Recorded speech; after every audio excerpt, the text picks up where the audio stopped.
Hi friends, இன்றைக்கி நம்ம செய்ய போகிற ஹெல்த்தி ரெசிபி பாசி பயிறு வச்சு ப்ரோட்டீன் ரிச்சாக ஒரு 2 விதமான ஒரு டிஃப்ரெண்ட் ரெசிபி பார்க்கலாம் வாங்க.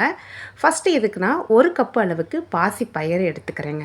அதே கப்லையே 1 கப் அளவுக்கு கொண்ட கடலை எடுத்துக்கலாம். நீங்கள் எல்லாமே ஒரே கப்லையே உங்கள்கிட்ட இருக்கிற கப்பு டம்ளர் எதில் வேணாலும் மெஷர் பண்ணி எடுத்துக்கலாம். ஒரு அரை கப்பு அளவுக்கு ஜவ்வரிசி சேர்த்துக்கிறேன். ஒரு கப் அளவுக்கு உளுந்து சேர்த்துக்கலாம். ஒரு அரை ஸ்பூன் அளவுக்கு வெந்தயம் சேர்த்துக்கலாம். இது எல்லாத்தையும் சேர்த்து நல்லா தண்ணி விட்டு ஒரு 4லேருந்து 5 டைம் நல்லா கிளியராக வாஷ் பண்ணி எடுத்துடலாங்க. இது மூழ்கிற அளவுக்கு தண்ணி சேர்த்து ஒரு அகலமான பாத்திரத்தில் சேர்த்து இதை நாம் ஒரு ஓவர் நைட் ஊற வச்சிடலாம். ஒரு 7லேருந்து 8 மணி நேரம் ஊறினா தான் நமக்கு கொண்டக்கடலை பாசி பயிரெலாம் நல்லா இந்த அளவுக்கு ஊறி வந்தால் தான் அரைக்க முடியுங்க. பாசி பயிரெலாம் கையில் எடுத்து பார்க்கும்போது நமக்கு நல்லா நசுங்கி வரணும். இந்த அளவுக்கு ஊற வச்சுருங்க. இதை நம்ம இப்போ ஒரு மிக்ஸி ஜாருக்கு ஆட் பண்ணிக்கலாம். மிக்ஸிலேயே நம்ம இதை ஈஸியாக அரைச்சி எடுத்துடலாம். இப்போ இது கூட ஒரு 1/4 ஸ்பூன் அளவுக்கு மிளகு சேர்த்துக்கலாம். 1 ஸ்பூன் அளவுக்கு ஜீரகம். இந்த மாவுக்கு தேவையான உப்பை நான் இந்த ஸ்டேஜ்லேயே ஆட் பண்ணிக்கிறேன். 1 ஸ்பூன் அளவுக்கு கல் உப்பு சேர்த்துக்கிறேன். இது எல்லாத்தையும் சேர்த்து நல்லா முடிஞ்ச அளவுக்கு ஃபைனாக அரைச்சிடலாங்க.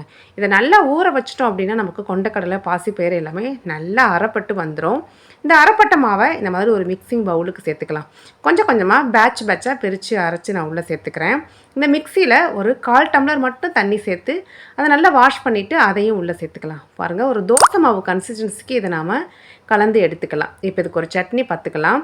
ஒரு பேனில் கொஞ்சமாக எண்ணெய் விட்டு கடுகு, உளுந்து, கடலைப்பருப்பு, அது கூட வெங்காயம், தக்காளி, புதினா, ஒரு 2 ஸ்பூன் அளவுக்கு பொட்டுக்கடலை, இது எல்லாத்தையும் சேர்த்து நல்லா வதக்கிட்டு அரைச்சி எடுத்தோன்னா இந்த சட்னி கொஞ்சம் காரமாக செஞ்சோம் அப்படின்னா இந்த தோசைக்கு சூப்பராக இருக்குங்க. இந்த மாவை நம்ம புளிக்கெல்லாம் வைக்க வேணாங்க, இன்ஸ்டண்ட்டாகவே நம்ம செய்யலாம். தோசை அவ்வளோ பர்ஃபெக்டாக வரும். தோசையெல்லாம் ஊற்றுறதுக்கு நல்லா அருமையாக வருங்க. நம்ம இன்ஸ்டண்ட்டாக ஒரு ரெசிபி செய்யணும் அப்படின்னா நம்ம மார்னிங் ஊற வச்சுட்டா போதும். நம்ம ஈவினிங் நைட்டு டின்னருக்கு இந்த மாதிரி ஒரு ஹெல்த்தியான ஒரு ப்ரோட்டீன் பேக் ரெசிபி சூப்பராக ரெடி பண்ணி எடுத்துடலாங்க. நான் அரிசி சேர்க்க வேணாம் அப்படின்னு நினைக்கிறவங்களுக்கு ஒரு பெஸ்ட்டான ஆப்ஷன் இந்த ரெசிபி தோசை. கண்டிப்பாக ட்ரை பண்ணி பாருங்கள். டயபெட்டிஸ்க்கு ரொம்ப ரொம்ப நல்லதுங்க.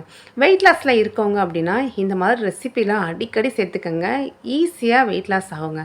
நம்ம ரெடி பண்ண சட்னிக்கும் இந்த தோசைக்கும் ஒரு சூப்பரான பெஸ்ட்டு காம்பினேஷனுங்க. கண்டிப்பாக ட்ரை பண்ண வேண்டிய ஒரு ரெசிபி. நம்ம சேர்த்துருக்க பாசிப்பயிறு, கொண்டக்கடலை இதெல்லாம் நம்ம வேக வச்சு கொடுக்கும்போது கண்டிப்பாக கிட்ஸ்லாம் லைக் பண்ணி சாப்பிடுவா மாட்டாங்க. கண்டிப்பாக ஒரு சூப்பரான ஆப்ஷன், ட்ரை பண்ணி பாருங்கள். நம்ம அடுத்து பார்க்க போகிறது மாப்பிள்ளை சம்பா அரிசி கூட பாசி பயிறு சேர்த்து ஒரு ஹெல்த்தியான ஒரு தோசை ரெசிபி பார்க்கலாங்க. இதுக்கு நான் 1 கப்பு அளவுக்கு மாப்பிள்ளை சம்பா அரிசி எடுத்துக்கிறேன். நீங்கள் கப்பு டம்ளர் எது வேணாலும் மெஷர் பண்ணிக்கலாம். அதே கப்லையே 1/4 கப் அளவுக்கு பாசி பயிறு எடுத்துக்கலாம். 1/4 கப்பை விட கொஞ்சம் கம்மியாக ஒரு 4 டேபிள் ஸ்பூன் அளவுக்கு உளுந்து சேர்த்துக்கலாங்க.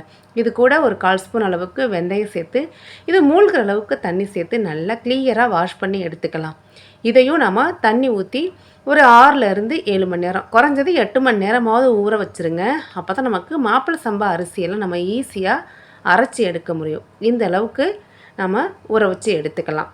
இதையுமே நம்ம ஈஸியாக மிக்சியில் வச்சு எடுத்துடலாம். மிக்சியில் சேர்த்து நல்லா முடிஞ்ச அளவுக்கு ஃபைனாக அரைச்சிடலாங்க. இது நம்ம தோசை ரெசிபி தான் செய்ய போகிறோம். அதனால் மாவு கொஞ்சம் தண்ணியாக இருந்தால் கூட ஓகே தான், ஒன்றும் பிரச்சனை கிடையாது. இதை நம்ம ஒரு மிக்சிங் பவுலுக்கு சேர்த்துக்கலாம்.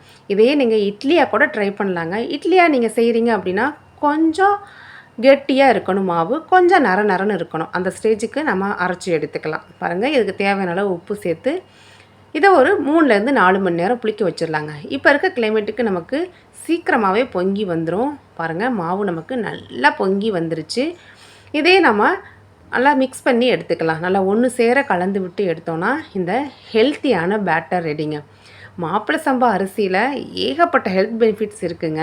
பேடு கொலஸ்ட்ராலுக்கெல்லாம் ரொம்ப ரொம்ப நல்லது. டயபெட்டிஸுக்கெலாம் ரொம்ப ரொம்ப நல்லதுங்க. நார்ச்சத்து ரொம்ப அதிகமாக இருக்குது. கண்டிப்பாக மாப்பிள்ளை சம்பா அரிசி, கருப்பு கவுனி அரிசியெல்லாம் அடிக்கடி ஃபுட்டில் ஆட் பண்ணிக்கோங்க. தோசையெல்லாம் நமக்கு அருமையாக ஊற்ற வருங்க. ஏன்னா நம்ம அப்படியே புளிக்க வச்சுட்டோம் இந்த மாவை. இந்த மாதிரி ஃபெர்மெண்ட் பண்ணி செய்யும்போது அதோட நியூட்ரிஷன்லாம் நமக்கு டபுளாக கிடைக்குங்க. கண்டிப்பாக இந்த ரெசிப்பியை ட்ரை பண்ணி பாருங்கள். ஒரு கீலாம் போட்டு எடுத்தோம் அப்படின்னா நல்லா தோசை நல்லா மொறுன்னு வருங்க. கிட்ஸ்லாம் நல்லா லைக் பண்ணி சாப்பிடுவாங்க. ஒரு சட்னி சாம்பார் கூட சர்வ் பண்ணி பாருங்கள். இந்த மாப்பிள்ளை சம்பா பாசிப்பயிறு தோசை கண்டிப்பாக நீங்களும் ட்ரை பண்ணி பார்த்துட்டு உங்கள் கமெண்ட்ஸை ஷேர் பண்ணுங்கள். இது மாதிரியான ஹெல்த்தி ரெசிபீஸுக்கு ஷீலா எர்னஸ்டோட ஹெல்த்தி குக்கிங் ரெசிபீஸை மறக்காமல் சப்ஸ்கிரைப் பண்ணி உங்கள் ஃப்ரெண்ட்ஸ் அண்ட் ஃபேமிலிக்கும் ஷேர் பண்ணுங்கள் ஃப்ரெண்ட்ஸ். தேங்க்ஸ் ஃபார் வாட்சிங்.